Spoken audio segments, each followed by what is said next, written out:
உங்களை யாராவது பல்ல அழுத்தி தேய்ங்க, பல்ல ரொம்ப நேரம் தேய்ங்க, பல்லு வெள்ளை ஆயிடும் அப்படின்னு சொல்றாங்களா? அப்ப இந்த வீடியோ உங்களுக்கும் அவங்களுக்கும் தான். வீடியோ ஸ்கிப் பண்ணாம கடைசி வரைக்கும் பாருங்க. I am doctor Prashanth, oral and maxillofacial surgeon. இது மாதிரி ஹெல்த் ரிலேட்டட் இன்ஃபர்மேஷனுக்கு பேஜை ஃபாலோ பண்ண மறந்துடாதீங்க.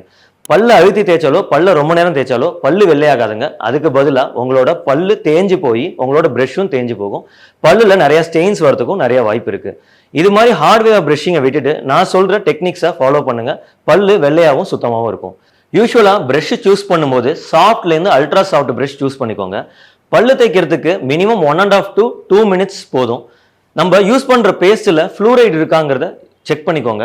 அதை தவிர நீங்க ஏதாவது அசிடிக் ஃபுட் சாப்பிட்டீங்கன்னா மினிமம் 30 minutes வெயிட் பண்ணிட்டு பிரஷ் பண்றது ரொம்பவே நல்லது.